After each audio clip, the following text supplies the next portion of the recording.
Hello Cameron peers. Today I want to give you a short review for Le Voix de Aigle, a double-blind multiplayer game for campaigns in the Napoleonic era. I think you could also call it a classic Kriegsspiel. Anyone who took part in the 1809 test campaign has already had their first experience with this game. It was the driving engine behind this campaign. Only the battles themselves were solved with miniatures and the corresponding rules. A thing that the game itself recommends in its highest level of expansion. The game was released in 2005 as the start of an ambitious series of games. The first volume included campaigns which were historically resolved rather quickly, mostly by one big engagement. Examples are 1806 or the 1809 campaign.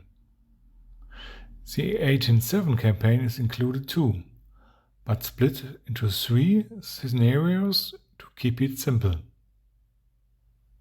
The second volume would expand the campaign system and add the campaigns of 1805, 1812 and 1813. In the third volume, more complex ideas were touched upon, and the Peninsular War, as well as an expanded 1809 and 1814 campaign added. This included the miniature rules Le Combat de l'Aigle to solve battles.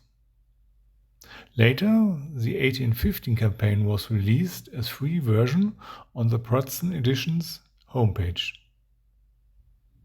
Even later, a 1870 campaign was added too. Here we take a look at the first volume of the series. What you theoretically need for the game is simple: pens, paper, an enlarged map, and copies of the units, a few players, an ampere, and as well a lot of space. If you want to play this game at home with friends, you need at least one room for both sides. More would be better, and a room for the ampere. So something that can be played on the internet or via Discord a lot easier than at home.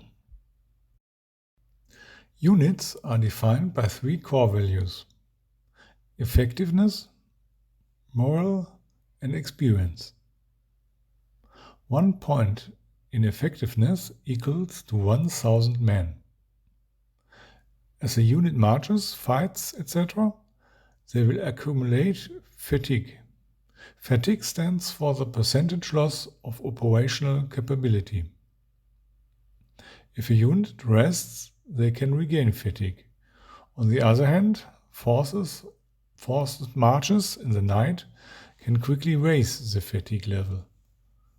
A unit that marches up to 4 hours is still full operational.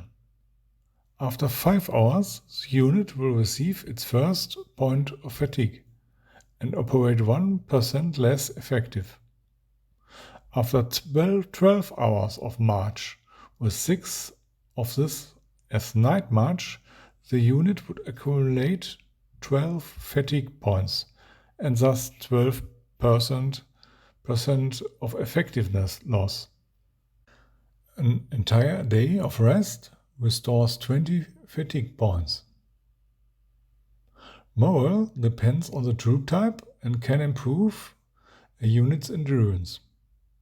Elite units and guards can march longer than Landwehr units before becoming exhausted. Moral and experience are particularly important for the outcome of battles. Depending on the country and its military structure, units have a marching speed per hour. The number and column length of the supply wagons also varies from country to country.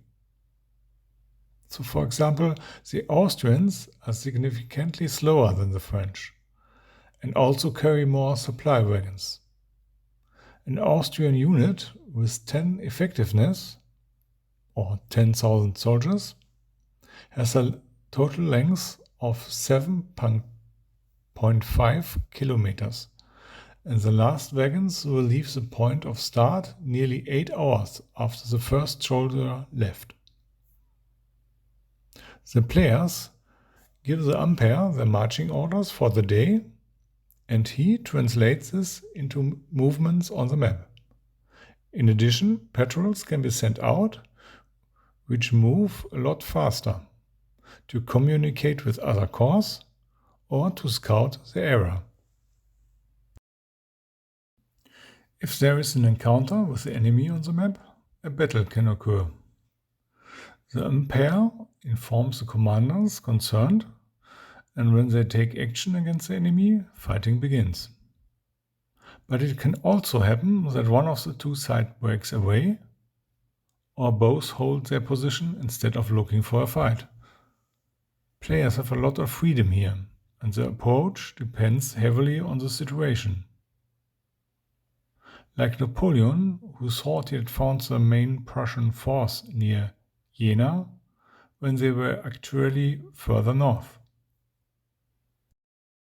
If either side retreats after the battle, the time for the light cavalry begins. If one side is superior in cavalry, it can inflict serious damage on the enemy, or on the other side, effectively prevent a pursuit. In battle, units lose morale. The reduction in morale is converted into lost effectiveness or troop strength after the battle. A unit can lose the maximum of 49% if it was destroyed, or 29% if its morale remained above 0. In longer campaigns, most troops so remain ready for action after a certain period of rest. For me, the game has only a few disadvantages, which are compensated by benefits. The effort for the umpire in this game is high, but the results generated seem relatively realistic. At least it feels very Napoleonic to me. Since moral points are converted into losses after the battle, the system can easily be transferred to miniature rules. A unit's hit points are simply converted into moral. A unit with 20 moral points and 8 hit points, for example Absolute Emperor, would lose 2.5 moral points with each hit. Modern spreadsheets can simplify a lot of things here. If you have any requests or questions regarding more details of this game, please let me know. I try to keep this review simple.